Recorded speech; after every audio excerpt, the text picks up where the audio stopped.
नमस्कार, बुलेटिन में आपका बहुत बहुत स्वागत है। मैं हूं आपके साथ दीपिका ओझा। चलिए शुरुआत करते हैं खबरों की। फरीदाबाद लोकसभा क्षेत्र से आए हुए कर्मठ कार्यकर्ताओं, प्रबुद्ध व्यक्तियों और जनप्रतिनिधियों का संत कबीर कुटीर मुख्यमंत्री आवास पर स्वागत किया गया। वहीं उपस्थित लोगों से केंद्र और राज्य सरकार की योजनाओं के बारे में जागरूकता फैलाने और उन योजनाओं का अधिक से अधिक लोगों तक पहुंचाने का अनुरोध किया गया।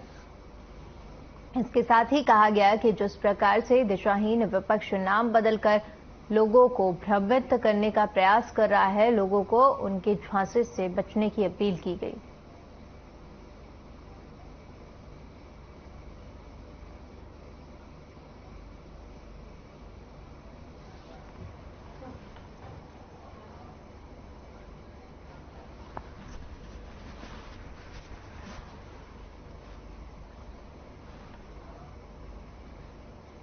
हरियाणा के वन एवं पर्यावरण मंत्री कनपाल गुर्जर ने कहा कि हरियाणा में काले हिरन के संरक्षण के लिए जल्द ही फतेहाबाद के Badopal nuclear power corporation of India में 187 एकड़ जमीन वन विभाग को हस्तांतरित की जाएगी। साथ ही साथ कहा कि हरियाणा वन विभाग के अधिकारियों के साथ एक बैठक की अध्यक्षता करते हुए बैठक के दौरान मंत्री को इस बात से अवगत करवाया जाएगा कि यमुनानगर में बनने वाले वन अनुसंधान संस्थान परियोजना से संबंधित भूमि विवाद दूर किए जाएं।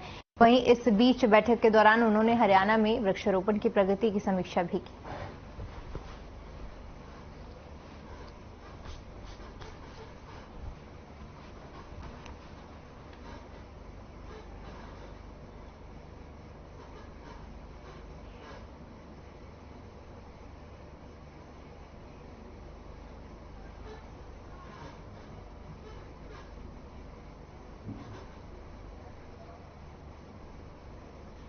वहीं सीएम मनोहर लाल ने फरीदाबाद के सांसद और कई बीजेपी के नेताओं के साथ बैठक की। मीटिंग के बाद परिवहन मंत्री मूलचंद शर्मा का बयान सामने आया है।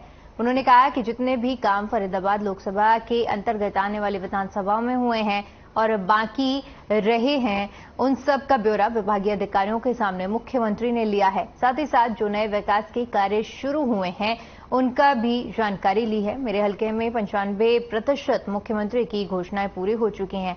5 से 7 काम पेंडिंग है, वो भी जल्द हो जाएंगे। मुख्यमंत्री के समक्ष विधायकों और अन्य नेताओं ने अपने अपने हल्कों की समस्या को लेकर सुझाव भी रखे। हम पूरी 9 की 9 विधानसभा में कितने काम बाकी हैं, कितने चले हुए हैं, कोई कठिनाई है, और एक एक विधानसभा का जो रिवीजन हर महकमे के साथ हुआ था और अधिकारियों के साथ मिल बैठ के सारी बात हुई थी।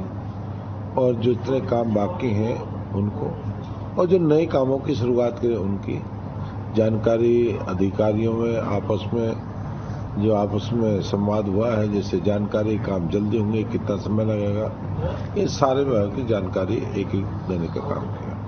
और सर, मुख्यमंत्री की घोषणाओं का यदि हम जिक्र करें तो फरीदाबाद लोकसभा के अंदर जो काफी ज्यादा घोषणाएं जो की गई थी, कितनी घोषणाएं जो है वो कंप्लीट हो चुकी हैं, कितनी पेंडिंग है, क्या कुछ उनका स्टेटस है? मुझे तो अपनी जानकारी है, मेरी 95% मेरी घोषणा पूरी हो चुकी, 5 बाकी हैं, 5 हो, 6 हो, 7 हो, बाकी मेरी कंप्लीट है और नए काम जो बाकी उनकी घोषणा करें।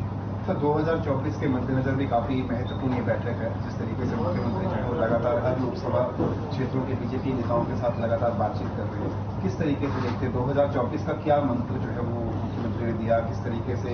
नहीं, अपना काम करना चाहिए। विधानसभा में लोग काम के पीछे जाएंगे ना, काम है तो जाएंगे, अरे काम नहीं विधानसभा में क्या करेंगे? तो काम का मंथन है, हर महीना मीटिंग होती है, महीना में 2 महीना में। आज झज्जर गुरुकुल में 4 छात्रों ने अज्ञात कारणों के चलते जहरीले पदार्थ का सेवन कर लिया है। जब छात्रों की हालत बिगड़ने लगी तो उन्हें उपचार के लिए रोहतक ले जाया गया, जहां सभी की हालत खतरे से बाहर बताई जा रही है। जहर निकलने के पीछे का कारण क्या है, इस बात का पूरी तरह से खुलासा नहीं हो पाया है, लेकिन प्रबंधन टीम की तरफ से यही कहा गया है कि जहरीले पदार्थ का सेवन करने वाले ये सभी छात्र बिल्कुल नए थे और इनका 2 माह पहले ही दाखिला हुआ था। दाखिले के बाद इनका मन यहाँ रहने का नहीं था, लेकिन अभिभावक इन्हें यहाँ रखकर पढ़ाई कराना चाहते थे।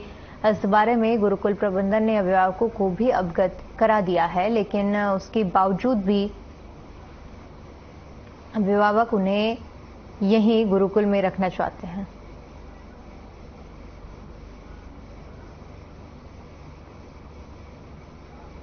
मैं गुरुकुल झज्जर में विद्यार्थी सभा का जनरल सेक्रेटरी के पद पर कार्यरत हूँ।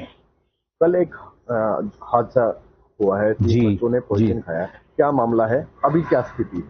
जी, कल एक दुर्भाग्यपूर्ण घटना हमारे नोटिस में आई। उसका जो निचोड़ है वो ये है कि ये चारों के चारों लड़के फ्रेशर हैं। इनके 2 महीने पहले ही प्रवेश गुरुकुल में हुआ है और 3 लड़कों का 9th क्लास में, एक का शायद किसी और क्लास में प्रवेश हुआ है। ये जो घटना इन्होंने की है परसों, इससे पहले भी ये 3 बार भाग चुके हैं। भागने के बाद घर वाले फिर वापस छोड़ के इनको हमारे पास गए हैं। हमने घर वालों से काफी कहा, रिक्वेस्ट करी कि भाई इन बच्चों को ले जाओ, ये रुकने वाले नहीं।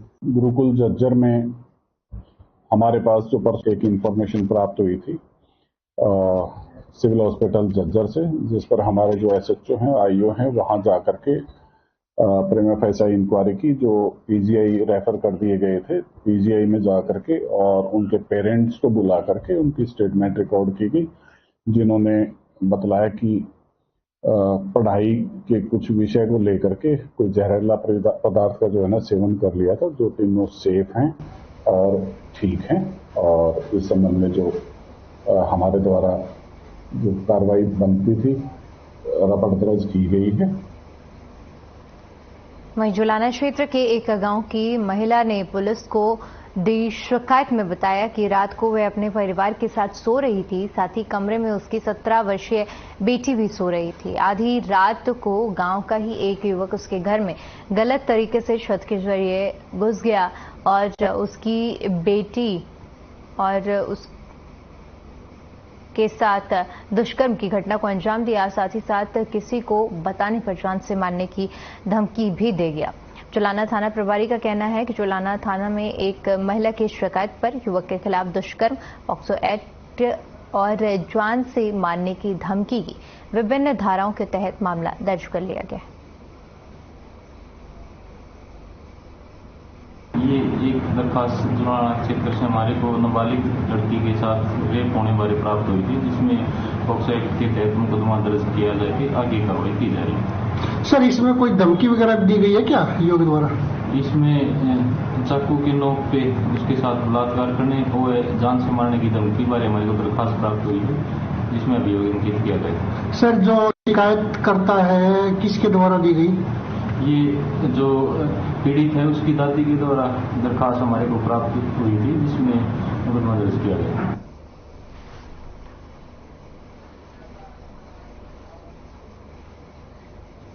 उधर करनाल में आई फ्लू के हर रोज 60% मरीज आ रहे हैं। आई फ्लू से पीड़ित करनाल में बरसात और बाढ़ के बाद आई फ्लू के मामले काफी ज्यादा बढ़ते जा रहे हैं। अगर करनाल नागरिक अस्पताल की बात करें तो रोजाना करनाल में 300 से ज्यादा आंखों के मरीज आ रहे हैं, जिसमें से करीब 200 मामले आई फ्लू के होते हैं। आई फ्लू के मामले ज्यादा बढ़ते देख जिला स्वास्थ्य विभाग भी सतर्क हो गया है और जगह जगह पर जागरूकता कैंप लगाए जा रहे हैं ताकि लोगों को आई फ्लू बीमारी के बारे में सजग किया जा सके। डॉक्टर नितिका भटनागर नेत्र रोग विशेषज्ञ ने जानकारी देते हुए बताया कि ये एक फ्लू है, बरसात के दिनों में ज्यादा फैलता है। पिछले 3-4 दिन के चलते आई फ्लू के मामले ज्यादा सामने आ रहे हैं। इसको ठीक होने के लिए करीब 10 दिन का समय लग जाता है। इस बीमारी को रोकथाम के लिए डॉक्टर एंटीबायोटिक ड्रॉप दवाई आंखों में डालने के लिए सलाह दे रहे हैं। डॉक्टर आशुतोष मित्तल नेत्र रोग विशेषज्ञ ने जानकारी देते हुए बताया कि पिछले 3-4 दिनों में ही आई फ्लू के मामले ज्यादा बढ़ रहे हैं।